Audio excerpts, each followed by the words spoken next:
Ang walang kapantay na martial god, unang yugto. Kabanata 841, magkasama. Ah, ang aking paglilinang. Isang nakakakilabot na hiyawan ang maririnig sa di kalayuan. Nagtakbuhan ang mga taga Tianshu at nagpakita sa tabi ng binata. Lahat sila ay mukhang solemn na habang lumingon at tumingin kay Linfang. Naguguluhan ang kanilang mga ekspresyon sa mukha, napilayan ni Linfang ang kanyang paglilinang. Ang binatang iyon ay anak ng isang sikat na cultivator ng Zun at napilayan ni Linfang ang kanyang paglilinang. Nang makita ni Linfang ang lahat ng mga taong iyon ay nakatingin sa kanya, sinabi niyang walang pakialam. Sa unang pagkakataon na sinabi kong umalis ka, hindi kita sinaktan ngunit naging mabangis. Paulit-ulit kang pumupunta dito para manggulo, manghiya ng mga tao at gusto mo pa akong patayin. Lahat ay nakikinig sa akin ng mabuti, napilayan ko ang kanyang paglilinang ngunit hindi ko siya pinatay. Iyon lang ay dahil nirerespeto ko si Tianchi. Ano? Hindi ka pa rin umaalis. Ibig sabihin gusto mong ituloy ko. Galit na sabi ni Linfang. Ang malamig na ilaw ay kumikislap sa kanyang mga mata. Ang binata na ang cultivation ay napilayan ni Linfang ay mukhang nakamamatay na mapatlan na parang nawala ang kanyang sigla. Hindi pa rin niya matanggap ang katotohanan na ang kanyang paglilinang ay napilayan. Napakalupit. Ang kanyang ama ay isang Zun cultivator at siya ay isang henyo. Gayunpaman, dahil naparito siya upang parusahan si Linfang, ang kanyang cultivation ay napilayan. Kahit na ang isang Zun cultivator ay hindi maglalakas loob na gawin ang ganoong bagay. Papatayin kita. Galit na galit niyang sabi. Gayunpaman, ang kanyang boses ay hindi kasing lakas ng dati. Walang chi na lumabas sa kanyang katawan at hindi na muling lalabas. Ang Zun cultivator ay mabilis na nalaman tungkol sa kung paano napilayan ni Linfang ang paglilinang ng kanyang anak. Napakabilis, lahat ng tao sa Tianchi ay alam na ang Linfang ay bumalik. Ngayon ay may ilang tao na papunta sa palasyo kung saan naroon si Linfang. Bumalik din ang mga tao ni Tianshu, sa pagkakataong ito ay hindi na sila binubuo ng Zuan at Tian level cultivator. Maraming Tianchi layer cultivator na ang chi ay hindi kapanipaniwala, nagninangas na parang apoy. Linfang. Sigaw ng nakakatakot na boses mula sa langit na masakit na tumusok sa eardrums ng mga tao. Ang boses na iyon ay tila mga labaha sa langit. Itinaas ni Linfang ang kanyang ulo at tumingin sa karamihan ng tao sa kalangitan. Linfang, nilabag mo ang mga tuntunin ng Tianchi sa pamamagitan ng pagpatay sa mga tao ni Tianshu. Pagkatapos ay bumalik ka sa Tianchi na parang wala kang nagawa. Pagkatapos, sinaktan mo ang aking mga tao at napilayan mo pa ang paglilinang ng isang disipulo, inaamin mo ba ang iyong mga kasalanan?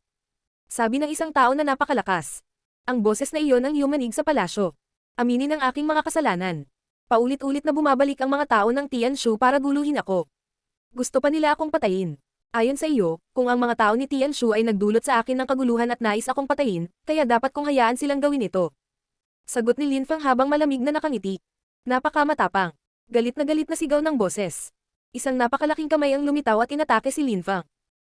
Iniwasan ni Linfang ang pag-atake gamit ang kanyang Xiaoyao agility technique at nawala sa kanyang unang lokasyon. Boom boom boom. Kumalat ang mga tunog ng pagsabog sa hangin at ang dambuhalang kamay ay bumagsak sa lupa at lumikha ng bunganga. Ikaw ay isang maliit na cultivator ng Zuan Chi layer at naglakas loob kang kontrahin ako. Gusto mo bang mamatay? Ngayon, sumama ka sa akin sa Tianshu at aminin ang iyong mga kasalanan. Baka sakaling iligtas ko ang buhay mo, sabi ni Tian level cultivator. Ayon sa iyo, ang pagpasok sa Tianchi layer ay ginagawa kang isang hindi kapanipaniwalang cultivator ngunit natalo ko ang iyong Tian level cultivator. Walang hiya ka talaga. Kung ang lahat ng tao sa Tianchi ay katulad mo, ang Tianchi ay babagsak sa sarili niya. Sabi ni Linfang, sigurado kang may malikot na dila pero hindi iyon magbabago, sumama ka sa amin. Sabi ng Tian level cultivator habang tumatalon pa. Sa pagkakataong ito, ang buhok at damit ni Linfang ay lumilipad sa hangin. Ang dambuhalang kamay ng Tian level cultivator ay dumiretso para mahuli siya ni Linfang. Sumama sa iyo, sabi ni Linfang habang malamig na nakangiti. Isang nakakatakot na apoy na si Chi ang lumitaw sa kanyang kamay at nagsimulang mag-alab. Ang apoy na iyon ay napuno ng isang napakalaking nakamamatay na enerhiya. Boom! May lumabas na handprint sa apoy at nawala ng lakas ang apoy. Gayunpaman, hindi nawala ang apoy. Pasok! Galit na sigaw ni Linfang. Ang kanyang nakakatakot na apoy ay muling nag-alab at tumungo patungo sa Tian level cultivator. Ha! Nagulat ang Tian level cultivator. Kumaway ang kanyang manggas at dumampi ang malakas na hangin sa kanyang balat. Tila maaaring masaktan pa siya ng apoy ni Linfang. Ang lakas ng loob mong labanan ako. Ang kapaligiran ay napuno ng presyon. Napansin ni Linfang na ang cultivator ay galit din. Ang kanyang katawan ay biglang napalibutan ng berdeng ilaw na bumaril kay Linfang. Tumigil ka, may nagsalita sa malayo. Pero nakilala ni Linfang ang boses, iyon ay ang Snow Zone cultivator. Hindi na niya kinaya. Masyadong walang hiya ang mga tao ni Tianshu. Maglakas loob kang pumunta sa aking palasyo at manggulo. Sa paggawa nito, hindi mo ako nirerespeto. Galit na sabi ng boses mula sa malayo. Zone cultivator. Ang karamihan ay namangha. Isang Zone Cultivator ang namagitan kaya ang mga bagay ay hindi magtatapos ng tahimik. Guro, nilabag muna ni Linfang ang mga patakaran. Pumunta ako dito para protektahan si Tianqi. Sana hindi mo kami sisihin. Protektahan si Tianqi. Kailan ka naging tagapagtanggol ng Tianqi? Kung gusto mo ang buhay ni Linfang, dumiretso ka sa akin. Sabi ng cultivator ng Zone na tila hindi nakikipag-usap sa kahit na sino sa partikular. Ang kanyang boses ay lumiligid sa hangin at ang mga snowflake ay sumusunod sa mga soundwave. Isang silweta ang dahan-daang lumitaw sa kalangitan. Ang chi ng taong iyon ay mas malakas kaysa sa chi ng isang Tian-level cultivator. Ang kanilang chi ay mukhang misteryoso at hindi maarap. Sino pa? Dahil nandito kayong lahat, lumapit kayo sa akin. Sabi ng Snow Zone cultivator. Sa isang iglap, maraming siluwet ang lumitaw sa paligid sa kalangitan. Sila ay nagplano ng lahat mula sa simula, tila. Ang walang kapantay na martial god, unang yugto. Kabanata 842, sino ang gumawa ng krimen? Ang mga snowflake ay nahuhulog mula sa langit, na nagmumukhang kaakit-akit. Isang silweta ang lumabas sa palasyo, mukhang pambihira ang taong iyon. Ang kanilang silhouette ay napapaligiran ng mga snowflake ngunit hindi sila nahulog sa lupa, sa halip ay patuloy silang lumulutang sa kanilang paligid. Isang Zone cultivator, isang kinatawan ng Tianqi. Mukhang dumating na ang mga tao mula sa Tianqi at ang 6 pang Snowy Peak. Sabi ng Snow Zone cultivator habang nakatingin sa karamihan, lalo na sa iba pang Zone cultivator. Mga kuya, bakit kayo pumunta dito? Pumunta ako dito dahil nagtataka ako kung bakit hindi masaya ang mga tao ni Tianshu. Sabi ng isang matandang naka-green na robe. Mukha siyang nakatayong malayo sa mga makamundong gawain. Mahirap malaman, sa tono ng pananalita niya, kung talagang sinadya niya ang sinasabi niya. Alam mo kung bakit ako pumunta dito. Nilabag ng iyong alagad ang ating mga alituntunin noong pinatay niya ang aking mga alagad sa mahiwagang mundo. Isa siyang taksil kaya pumunta rito ang mga tao ni Tianshu para parusahan siya sa kanyang mga kasalanan ngunit napilayan niya ang paglilinang ng isang alagad ng Tianshu. Ibabalik ko siya ngayon sa Tianshu para maparusahan siya sa kanyang mga krimen. Sabi ng Tianshu Zone cultivator habang nakatitig kay Linfang. Linfang, ganoon ba? Tanong ng Snow Zone cultivator habang nakatingin kay Linfang na nakatayo sa tabi niya. Sa mahiwagang mundo, sinabi ng mga cultivator ni Tianshu na hindi kami mga tao ni Tianqi at gusto nila kaming patayin kasama ang mga kaibigan ko. Gusto kong tanungin ang kagalang-galang na cultivator ng Zone ng Tianshu, ano ang dapat kong gawin? Hayaan silang patayin tayo. Walang pakialam na sabi ni Linfang habang nakatingin sa cultivator ng Tianshu. Napakabastos mo, nakakagulat kang maglakas loob na baligtarin ang tama at mali. Galit na sigaw ng cultivator na iyon ni Zune. Napailing si Linfang dahil sa nakakatakot niyang boses. Dahil palagi kang tama at ako naman ay laging mali, kaya hindi na kailangang makipagtalo. Okay, fine, kahit anong sabihin mo o. Mapanuksong sabi ni Linfang na nagpapikit ng mga mata ng Zone cultivator. Pagkatapos ay malamig niyang sinabi, napakatapang mo, nakakagulat na ginawa mo talaga akong katatawanan. Gusto kitang tanungin, sinasabi mo bang nagsinungaling si Bai Lishi, isang miyembro ng Tianzuan? Sinabi mo, si Bai Lishi sa una ay miyembro ng Tianzuan at pagkatapos ay umalis siya sa grupo at sumali sa Tianshu, hindi ba siya nagtaksil kay Tianzuan? Ibig mo bang sabihin, ang isang taong nagtaksil sa sarili niyang grupo ay mas may karapatang magsabi ng totoo kaysa sa ibang tao? Sabi ni Linfang habang nakangiti ng malamig. Tunay, si Bai Lishi ay isang taksil at nagsinungaling. Pinagtaksilan niya ang iba para kay Tianshu at gusto niya kaming patayin. Paano kita utawa? Naunang nagsimula ang mga tao ni Tianshu. Sabi ni Jun Moshi at ng iba pang nagpapatunay sa mga salita ni Linfang. Kayo ang mga kaibigan ni Linfang at sasama ka lang sa Tianqi. Paano ka namin mapagkakatiwalaan? Kinukumpirma ko ang sinasabi nila. Unang sumalakay ang mga tao ni Tianshu. Sabi ng boses babae. Labis na nagulat si Linfang, si Tianqi Zuiyon. Nagsisinungaling ka, sinubukan ka na bang atakehin ni Tianshu? Kayo ay mga taksil na pumapatay sa inyong mga kapwa-alagad. Obvious naman yun. Sabi ng isang taga Tianshu group. Anong traidor at duwag? Ang magagawa mo lang ay magtago. Sabi ni Linfang habang nakatingin kay Bai Lishi ng masama. Si Bai Lishi ay lumabas mula sa karamihan at pinandilatan si Linfang. Linfang, pinatay mo ang aming mga disipulo mula sa Tianshu at nakita ko ito ng sarili kong mga mata. Tinulungan ka pa ng mga tao ni Tianzuan. Hindi ako maaaring manatili sa parehong grupo tulad ng lahat, kaya sumali ako sa Tianshu. Dahan-daang naglakad si Linfang pasulong at dumating sa gitna ng eksena. Subukan mong lumapit sa akin at sabihin mo ulit yan.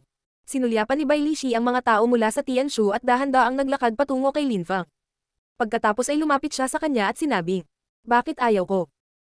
Bai Lishi, ang pagsasabi ng mga kasinungalingan upang magdulot ng hindi pagkakasundo sa pagitan ni Tianzuan at Tianshu, iyon ang pinakamalaking pagtataksil. Ang ganitong pagkakasala ay hindi mapapatawad at ang tanging parusa ay kamatayan. Sabi ni Linfang na ang mga mata ay puno ng pagpatay. Hindi man lang siya nilainggan ni Linfang. Siya ay tumingin sa Zone Cultivator at sinabi. Dahil lahat tayo ay may iba't ibang pananaw sa bagay na ito, nais kong itanong sa iyo, sino ang alagad na pinakamapagkakatiwalaan natin sa 7 Snowy Peak? UTNG ng TNG Snowy Peak. Sabi ng cultivator ng Zone na walang pakialam. Sumangayon ang lahat. Si UTNG ay ang batang pinuno ng TNG Snowy Peak. Bukod dito, mayroon siyang natatanging talento. Siya, balang araw ay magiging isang tunay na pinuno sa TNG. Sige. Sabi ni Lin Fang habang tumatalon pasulong.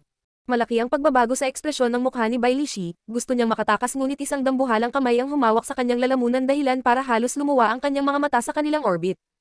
Si Lin Fang ay matapang at baliw. Si Lin Fang ay naglakas loob na kumilos ng ganoon sa harap ng Zone Cultivator ng Tianshu, pabayaan ang lahat. Bastos. Galit na sigaw ng cultivator ng Zone. Hindi siya natakot ni Lin Fang, tumingin siya sa kanya at sinabing, dumating na si UTNG. Hindi na natin kailangang maghintay ng higit sa 1 segundo, kaya kailangang maging ganoon kainip. Nang matapos magsalita si Lin Fang, may lumitaw na silhouette sa langit, si UTNG iyon at napapalibutan siya ng mga ilaw ng bituin. TNG Layer. Ang mga tao ay namangha at nakatingin kay UTNG. Hindi katakataka na siya ay nakatakdang maging pinuno sa TNG. Bago ang misteryosong mundo, hindi niya nagawang makapasok sa layer ng TNG. At ngayon, ilang araw na lang mula nang bumalik siya mula sa mahiwagang mundo at sa maikling panahon ay nakapasok siya sa layer ng TNG, napakagaling. Nagulat si Lin Fang tulad ng iba. Tumango si UTNG kay Lin Fang at sa cultivator ng Zone. Talagang sinalakay ng mga tao ni Tianshu si Lin Fang at ang kanyang mga kaibigan sa misteryosong mundo. Ipinagtanggol lang ni Lin Fang ang kanyang sarili. Sabi ni UTNG at sa kabahagyang yumuko. Kumikislap ang mga ilaw ng bituin sa paligid niya nang mawala siya. Tila nagsasanay siya ng cultivation at habang nagsasanay, narinig niya ang nangyayari doon. Bai Lishi, gusto mong lumikha ng hindi pagkakasundo sa pagitan ni Tianzuan at Tianshu, ikaw ang taksil. Gusto mong pahinain si Tianchi at ito ay isang hindi mapapatawad na pagkakasala kaya dapat kang mamatay. Malamig na sigaw ni Lin Fang. Talagang papatayin siya ni Lin Fang. Ang mga taksil ng Tianchi ay dapat patayin ng walang awa. Galit na sigaw ni Lin Fang. Kumalat ang mga kaluskos sa hangin habang nagliyabang apoy at sinunog si Bai Lishi. Mayroon ka bang huling mga salita? Sabi ni Lin Fang habang nakatingin sa cultivator ng Tianshu Zone. Ang kanyang ekspresyon sa mukha ay mukhang kakilakilabot at sinabi niya. Kahit na ako ay mali tungkol sa mahiwagang mundo, ano ang iyong dahilan kung bakit napilayan ang pagtatanim ng aking anak? Kung ako, si Lin Fang, ay nagdala ng mga tao sa Tianshu tulad ng ginawa mo, ano ang magiging reaksyon mo? Walang pakialam na sagot ni Lin Fang. Ang Zone Cultivator ay hindi nakaimik. Kung si Lin Fang ay nagdala ng mga tao at pinalibutan ang kanyang palasyo, hindi na lang niya sasabihin sa kanila na umalis. Ang mga bagay ay magiging mas komplikado kaysa doon. Nakalusot siya sa layer ng Tianchi at kumilos ng hindi magalang. Pumunta siya dito para ipahiya ang lahat at higit pa doon, gusto niya akong ibalik sa Tianshu para patayin ako. Hindi nabanggitin sabi niya kaya ko siyang suntukin ng 3 beses sa harap ng lahat. Sinuntok ko lang siya ng 2 beses at napilayan ang kanyang paglilinang. Galit ka ngayon kaya naghahanap ka ng mga dahilan para akusahan ako ng kung ano-ano. Wala akong masasabing kapalit. Sabi ni Lin Fang, ito ay isang kahihiyan para sa cultivator ng Zone. Lahat sila ay pumunta doon upang patayin si Lin Fang, isang cultivator ng Zuanchi Layer, ngunit napilayan niya ang cultivation ng binata sa antas ng tiyan sa 2 suntok. At ngayon isang Zone Cultivator ang nakikipagtalo kay Lin Fang, isang cultivator ng Zuanchi Layer. Nagulat din ang mga tao. Si Lin Fang ay parang hindi siya nakonsensya. Kasalanan ito ni Tianshu. Sila ay namatay at ito ang kanilang problema ngayon. Napakagaling. Nakakagulat, sinisisi mo si Tianshu na parang hindi ko pinag-aral ng maayos ang mga disipulo ko. Gayunpaman, dahil marami kang pinatay sa aking mga disipulo, ibabalik pa rin kita sa Tianshu sa loob ng ilang araw. Sabi ng cultivator ng Zone matapos manatiling tahimik ng ilang segundo. Gusto pa rin niyang ibalik si Lin Fang kay Tianshu. Pinapahiya mo ang iyong sarili at ang iba pa sa Tianchi. Sumama ako sa Tianchi dahil sa pagkakaisa sa imperyo at para sa imperyo na bumangon. Gusto kong maging makapangyarihan at sikat si Tianchi sa rehiyon. Gayunpaman, sinusubukan mong gawing hatiin ang iba't ibang grupo ng imperyo, at sa gayon ay nabigo ako. Kung ang lahat ay katulad mo sa Tianchi, ang imperyo ay nasa malaking panganib. Ang walang kapantay na martial god, unang yugto. Kabanata 843, Baliw na Esprimador. Gusto mo akong turuan ng leksyon? Sabi ni Tianshu Zone Cultivator nang marinig niya ang mapanghamak na tono ng pananalita ni Lin Fang. Hindi ako mangangahas. Sabi ni Lin Fang na nakangiti. Ang mga guro ay magtuturo sa mga disipulo at isa sa mga salik na nagpapalakas ng isang sekta o isang maimpluwensyang grupo. Kung malakas ang mga pinuno, malakas din ang grupo. Ang Tianchi ay tumataas at nagsimulang maging lubhang maimpluwensya sa Ganyu. Ang mga kumokontrol sa Tianchi ay naglalaan ng kanilang buhay sa pagpapalakas ng imperyo. Kung mananatiling maayos ang imperyo, hinding-hindi tayo babagsak. Ang Tianji ang pinakamalaking rurok at ang pinuno ng Tianqi ay ang pinunong si Tianji. Dahil dito, siya ay dapat na walang hanggan na makapangyarihan. At saka, si Yu Tianji ay isang disipulo ni Tianji. Kahit na may mga tensyon sa pagitan namin noon, sa mga oras ng panganib, nagtutulungan kami dahil higit sa lahat ang pagmamalasakit namin sa Tianqi. Ilang duwag lang na walang prinsipyo tulad ng mga tao ni Tianshu ang pumunta sa misteryosong mundo para kumuha ng mga kayamanan para sa kanilang sarili at saktan si Tianqi. Pagkatapos bumalik sa Tianqi, sa wakas ay naiintindihan ko na kung bakit ganoon ang mga disipulo ng Tianshu. Dahan-daang nagpaliwanag si Lin Feng, na nagpalala ng ekspresyon ng mukha ng Tianshu Zun Cultivator. Naunawaan ng lahat ang ibig sabihin ni Lin Feng. Palihim na iniisip ng mga tao na si Lin Feng ay medyo matapang. Ang Tianshu Zun Cultivator ay dahan-daang lumingon at hindi lumingon kay Lin Feng, ngunit sa Snow Zun Cultivator. Narinig mo siya. Hindi niya ako nirerespeto, kaya ibabalik ko siya sa Tianshu ng ilang araw pero huwag kang mag-alala, hindi ko siya papatayin. Tuturuan ko siya na dapat niyang igalang ang mga cultivator ng Zun. Bahagyang umiling ang cultivator ng Niebe Zun. Nagpakatanga ni Tianshu, paano niya hahayaan si Lin Feng na pumunta kay Tianshu?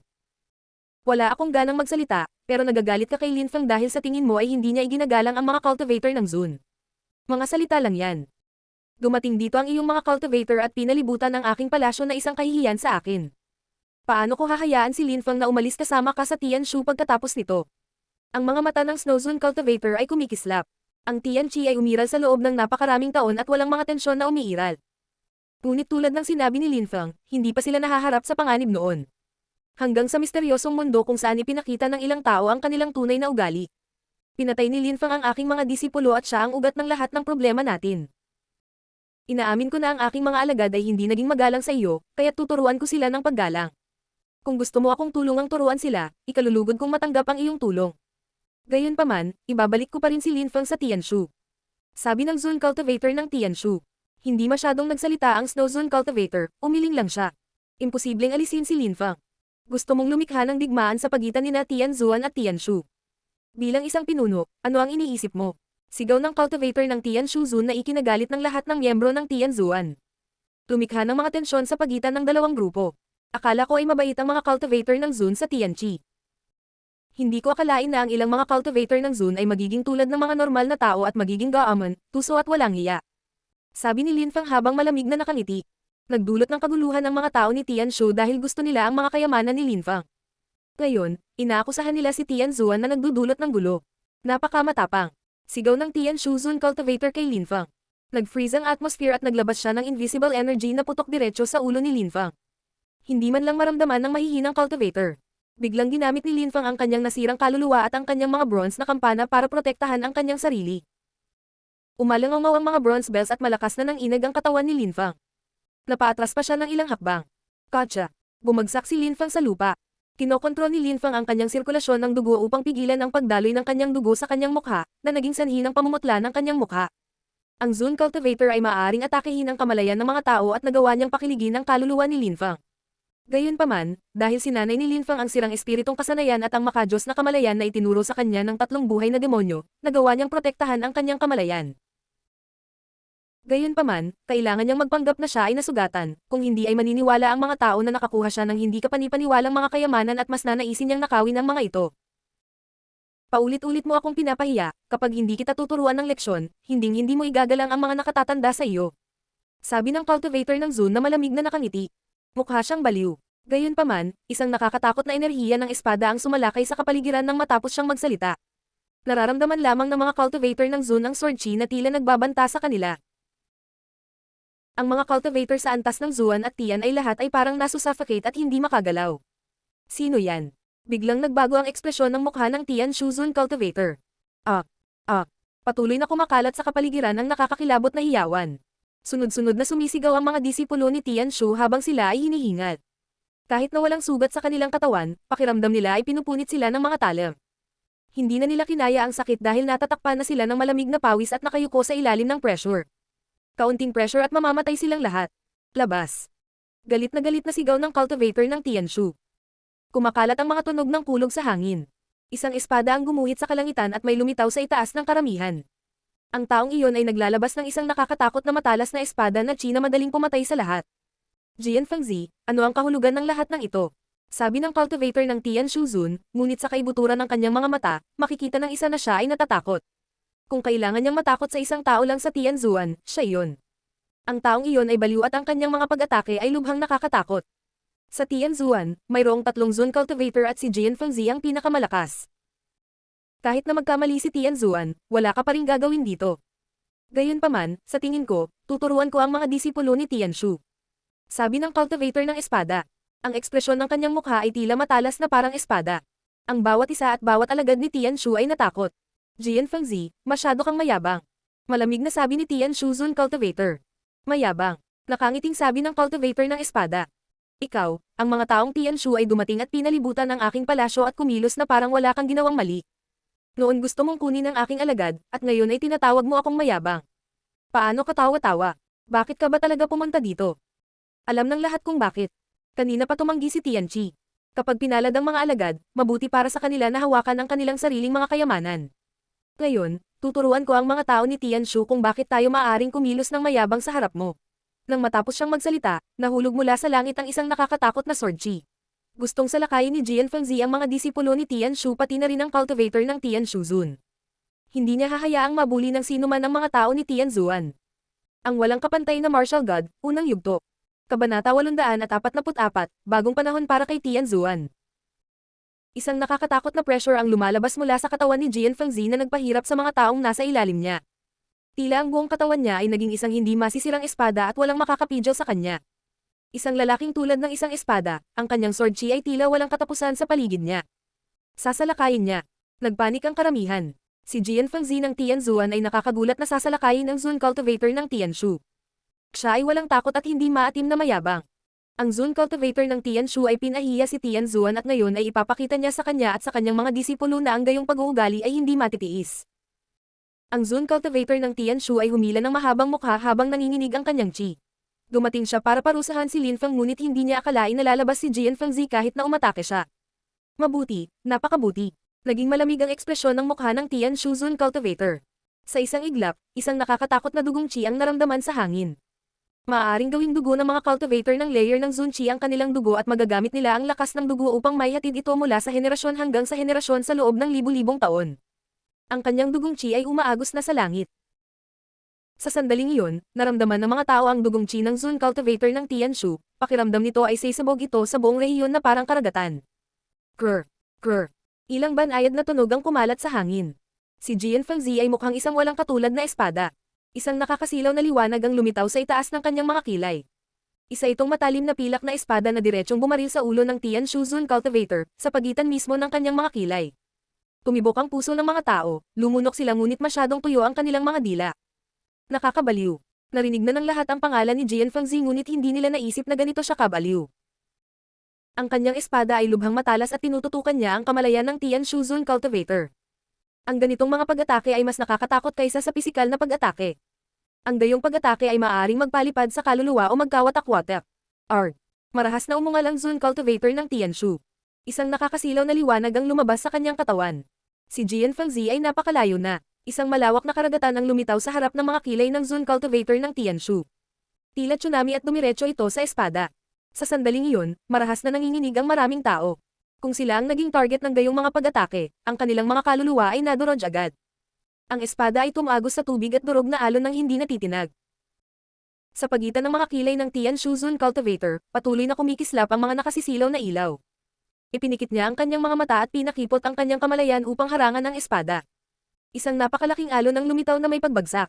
Ang kanyang hindi kapanipaniwalang kamalayan ay nagpang-inag sa mga tao. Ang kanilang mga tainga ay nag-iingay na parang may milyon-milyong mga langgam sa kanila. Lahat ay naghihirap at halos hindi makatayo.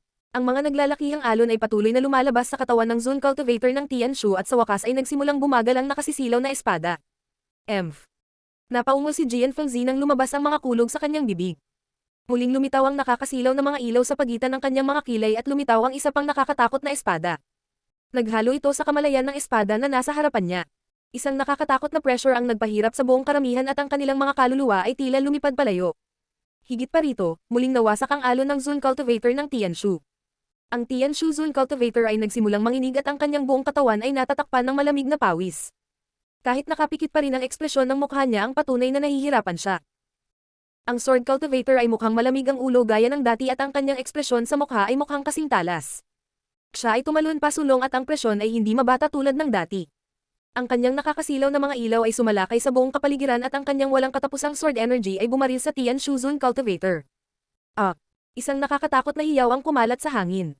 Nakita lamang ng karamihan na ang dugo ay umaagos mula sa mga mata, ilong at tainga ng Zun Cultivator ng Tianshu. Siya ay baliw. Siya ay ganap na mental. Ang daming naghihirap pa, nais bang patayin ni Jian Fengzi ang Tianshu Zun Cultivator? Kasabay nito, nagulat din ang karamihan sa kanyang lakas. Kahit na ang Tianshu Zun Cultivator ay walang kapantay para sa kanya. Boom boom. Ang hindi kapani-paniwalang dami ng chi ay patuloy na bumagsak sa Tianshu Zun Cultivator, kaya lumipad siya. Ang kanyang katawan ay bumangga sa ilang mga alagad ng Tianshu ng marahas. Hindi na siya makatayo.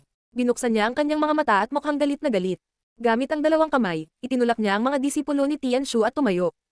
Umubo siya ng dugo pagkatapos ay lalo siyang namutla. Ang dakila at maringal ng Tianshu Zun Cultivator ay binubuli ang aking Zuan level na disipulo, hindi ka panipaniwala. Walang hiya ka talaga, pinahiya mo si Tianchi. Kung hindi ka mamamayan ng Tianchi, papatayin kita ngayon. Kung may sasabihin si Tianshu, ipadala si Tianshu Z para makipag-usap. Wala kang kwenta, ang magagawa mo lang ay bully ang isang ordinaryong alagad. Sabi ni Jian Fengzi sa mapang asar na tono. Ang mukha ng Tianshu Zun Cultivator ay mukhang kahindak-hindak. Isa siyang Zun Cultivator ngunit napahiya siya ng husto. Nawala lang ang mukha niya. Sinabi pa ni Jian Fengzi na gusto niya itong patayin ngunit dahil mamamayan sila ng iisang imperyo, hindi niya ginawa. Gaano ka-agresibo at marahas? Naisip ng karamihan. Si Jian Fengzi ay talagang marahas. Kung ang Tianshu Zun Cultivator ay ginawa siyang makipag-away ng seryoso, marahil ay pinatay niya talaga siya. Maswerte si Lin Feng dahil pinoprotektahan siya ni Jian Fengzi. Kung hindi siya tinulungan ni Jian Fengzi, nasa Tianshu na siya. Naisip ng ibang tao. Ang Snow at ang mga cultivator ng espada ay parehong pinoprotektahan si Lin Feng. Pinahiya pa nila si Tianshu at nasugatan ang kanilang Zun Cultivator. Hindi nila maaaring isama si Lin Feng, ang pinakatanyag na disipulo ni Tianzuan. Tama si Jian Fengzi, pumunta dito si Tianshu. Kung hindi, ang iyong mga disipulo ay mananatili sa Tianzuan. Sabi ng iba sa di kalayuan. Nag-aapoy ang apoy sa hangin habang unti-unting lumitaw ang isa pang silhouette. Ito ang pangatlong Zun Cultivator ng Tianzuan, ang Fire Zun Cultivator. Sa sandaling iyon, naliligo siya sa apoy sa langit ngunit ang ekspresyon ng mukha niya ay hindi mukhang mainit tulad ng kanyang apoy. Nakatitig siya sa mga tao mula sa Tianshu. Pinalibutan niyo ang aming palasyo at gumawa ng gulo para sa wala. Pagkatapos ay binubuli ng iyong Zun Cultivator ang aking disipulo at sinubukang salakayin ang kanyang kamalayan. Gaano kahanga-hanga, tama. Kung hindi ako bibigyan ni Tianshu Z ng paliwanag, lahat ng mga disipulo ng Tianshu ay mananatili dito at ako na ang bahala sa kanila. Agresibong sabi ng Zun Cultivator ng apoy. Hindi lang si Jian Fengzi ang galit na galit. Noong nakaraan, si Tianzuan ay madalas nang nabuli at sa wakas ay sapat na. Dinala ni Lin Feng ang kanyang mga kaibigan sa misteryosong mundo at humingi ng maraming henyo. Lahat sila ay nakakuha ng malalaking kayamanan at lahat sila ay may talento. Ngayon ay tumataas si Tianzuan salamat sa kanila at wala nang mang-aapi sa mga tao ni Tianzuan. Masyado kang lumayo, sabi ng Zun Cultivator ng Tianshu habang nakatitig sa tatlong Zun Cultivator ng Tianzuan. Galit na galit ang itsura niya. Sinaktan ni Jian Fengzi ang lahat ng mga cultivator ng Tianshu at nasugatan ang kanyang kamalayan. Nasugatan pa ang kanyang kaluluwa. Ngayon ay lumitaw ang Fire Zun Cultivator at muli silang binubuli. Gusto pa niyang panatilihin ang mga disipulo ni Tianshu sa Tianzuan. Masyadong malayo ang narating natin. Siguradong may masamang alaala ka. Nakalimutan mo na ba kung sino ang pumunta dito at nang bully sa amin? Agresibong sabi ng cultivator ng apoy na si Zun. Parang naging iba na siya sa dati. Noong nakaraan, ang mga tao ni Tianshu ay kumilos ng labis na agresibo kay Tianzuan. Ngayon, pinoprotektahan ng tatlong Zun Cultivator ng Tianzuan si Lin Feng dahil mataas ang tingin nila sa kanya. Nagsimula ang isang bagong panahon para kay Tianzuan. Ang walang kapantay na martial god, unang yugto. Kabanata 845, pagpapasya ng Tianchi. Tumingin si Lin Feng sa tatlong cultivator ng Zun at nakaramdam ng init sa kanyang puso. Ang sarap sa pakiramdam. Malamang na napakatagal na panahon na mula nang magkasamang lumaban ang tatlong Zun Cultivator ng Tianzuan. Noon, marami silang itinuro sa kanya at ngayon, para sa kanya muli, sila ay magkapit kamay hanggang sa nasugatan pa nila ang Tianshu Zun Cultivator at gustong panatilihin ang mga disipulo ni Tianshu sa kanila sa Tianzuan. Jian Fengzi, Mr. Fire, tahimik ka sa loob ng maraming taon. Ngunit ang iyong init ng ulo ay kasing sama ng dati. Sa sandaling iyon, lumitaw ang ilang mga silhouette sa kalangitan. Pakiramdam ng karamihan ay naghahalusinate sila. May 4 na silhouette na nagtataglay ng hindi kapani-paniwalang lakas, lalo na ang nasa gitna na nakasuot ng berdeng robe, ito ay isang middle-aged na lalaki. Ang mga matatandang lalaki sa kanyang kaliwat kanan ay may malawak at hindi kapani-paniwalang chi din. Ang kanilang chi ay hindi maarok at mahiwaga kaya dapat silang lahat ay mga cultivator ng layer ng Zunchi. Ang pinuno sa berdeng damit ay ang pinuno ng Tianshu. Mukha siyang maharlika at dominanti. Sa likod niya ay isang binata, ang kanyang chi ay napakalakas ngunit hindi kasing dami ng tatlo pang iba. Sa unang tingin, makikita na siya ay isang hindi kapanipaniwalang cultivator. Pagbati. Ang mga tao mula sa Tianshu ay yumuko sa harap ng mga taong iyon sa isang napakagalang na paraan. Ang apat na iyon ay kumakatawan sa core ng Tianshu. Naroon si Tianshu Zi, ang pinuno, at ang kanyang anak na si Zi Yunqing. Sa hinaharap, si Zi Yunqing ay maaaring maging pinuno ng Tianshu. Siya ay napakatalino at napakabata, nasira na niya ang layer ng Tianqi noong nakaraang taon. Sa sandaling iyon, nasa ikatlong layer na siya ng Tianqi. Ayon sa mga alingawngaw, noong siya ay nasa tuktok ng ikalawang layer ng Tianqi, nagawa na niyang labanan ng mga cultivator ng ikatlong layer ng Tianqi. Brother Fire, ilang taon na ang nakalipas at masama pa rin ang ugali mo. Nagkamali kami ngunit ito ay upang mapanatili ang Tianqi. Hindi namin sinasadyang gumawa ng masama. Mga kapatid ko, huwag kayong magalit, manatili tayo sa kapayapaan. Malumanay na sabi ni Tianshu Zi na para bang pinag-uusapan niya ang isang maliit na bagay. Mukha siyang kalmado at relaxed. Para kay Tianqi, dumating ang mga disipulo ni Tianshu upang palibutan ang aming palasyo para kay Tianqi.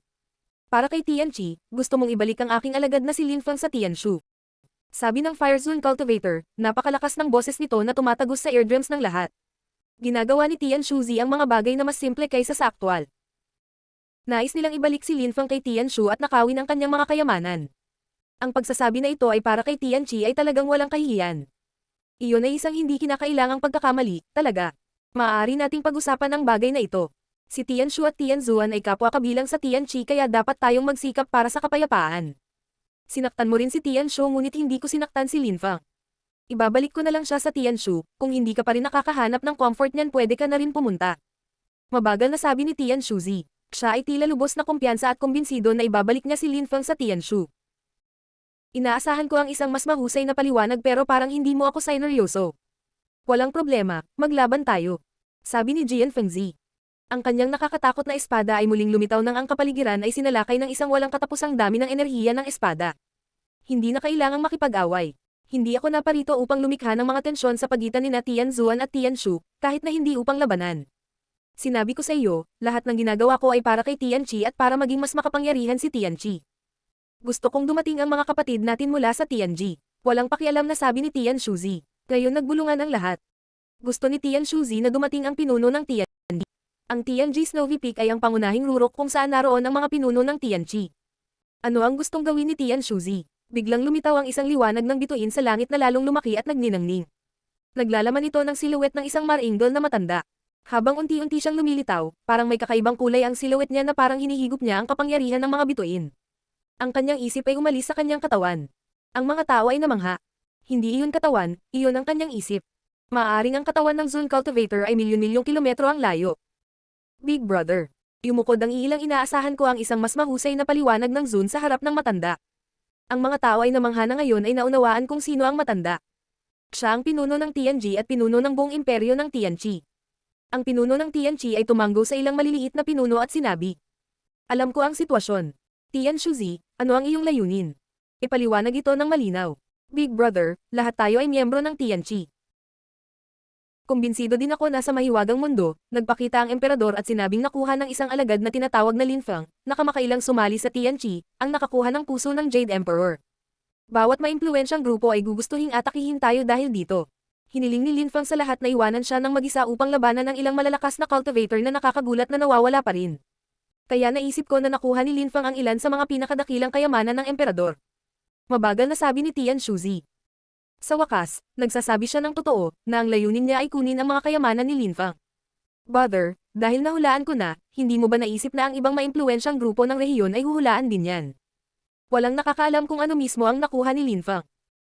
Sinasabi rin na pinatay ni Linfeng si Duan Wuya, hinabol siya hanggang sa East Sea Dragon Palace. Ngayon, kailangan niyang pasanin ang responsibilidad para sa kanyang mga aksyon. Gayunpaman, isa lamang siyang cultivator ng Zuanqi layer at hindi mapoprotektahan ang kanyang mga kayamanan. Kung alam ito ng ibang tao, papatayin nila siya. Patuloy ni Tianshu Zi. Ang mukha ng Zone Cultivator ng Tianzuan ay lumalamig at nanlamig. Naiintindihan nila ang ibig sabihin ni Tianshu Zi, gusto niyang kunin ang mga kayamanan ni Linfeng. Hindi mapoprotektahan ni Linfeng ang mga kayamanan kaya nasa panganib ang kanyang buhay. Palakas ng palakas ang pagsasalita ni Tianshu Zi habang nagpapatuloy. Sa makatuwid, ang tanging pagpipilian ni Lin Feng ay ibigay ang kanyang mga kayamanan kay Tianqi. Hindi ganyan ang ginagawa natin sa Tianqi. Galit na sabi ng Fire Zone Cultivator. Sa kanyang ugali, kung may magtangkang nakawin ang kanyang mga kayamanan, malamang naiiwan ni Lin Feng si Tianqi. Maaaring hindi namin gawin ang mga bagay sa ganoong paraan, ngunit kailangan naming maging makatotohanan. Ang mga kayamanan ng Jade Emperor ay aakit sa atensyon ng lahat. Si Lin Feng ay hahabulin hanggang sa dulo ng mundo ng malalakas na cultivator at kami mula sa Tianqi, ay kailangang protektahan siya. Bukod dito, si Lin Feng ay isang mahinang cultivator ng Zuan-Chi layer. Nakuha niya ang mga kayamanan ng emperador ngunit hindi niya magagamit ang mga ito ng maayos, karaniwang walang silbi ang mga ito sa kanya. Sayang talaga. Kung tayo, ang malalakas na cultivator ng imperyo ay gumagamit ng mga ito, kung gayon maaari tayong makinabang mula sa kanila ng lubos. Maaari tayong maging pinakamalakas na imperyo sa rehiyon. Sa makatuwid, kailangang maunawaan at suportahan ni Lin Feng ang posisyon ni Tianqi. Hindi dahil sa hindi namin siya tinatrato ng patas, tinutulungan lang namin siya. Sabi ni Tian Shuzi ng napakalakas. Kung makuha ng mga Zone Cultivator ang mga kayamanan ni Lin Feng, sila ay magiging napakalakas. Kaya nga nagpadala ka ng mga tao mula sa Tianshu para hulihin si Lin Feng. Tanong ng Snow Zone Cultivator. Maraming tao ang tumatango sa paligid nila. Naisip din nila na si Lin Feng ay, kung tutuusin, isa lamang Zuan level cultivator. At saka, lahat sila ay mga tao ni Tianqi kaya kailangan niyang unawain at ibigay ang kanyang mga kayamanan para kay Tianqi. Kahit anong gawin ko, lahat ng pinaplano ko ay para kay Tianqi. Ngayon, hiniling ko sa iyo na pumunta ng may pag-asa na lahat ay gagawa ng tamang desisyon. Kung ang 4 sa 7 Snowy Peak ay hindi sumasang-ayon sa akin, ito ay kumakatawan sa desisyon ng buong imperyo. Kumbinsido ako na ang aking 3 kapatid na lalaki sa antas ng Zun ni Tian Zuan ay hindi sasalungat sa desisyon ng buong imperyo. Mabagal na sabi ni Tian Shuzi. Si Lin Feng ngayon ay mukhang madilim. Ilang sandali pa, nakita na niya ang matako na mukha ng lahat. Ang kanyang kapalaran ay nasa kamay ng lahat, at ang kanyang mga posibilidad ay hindi maganda.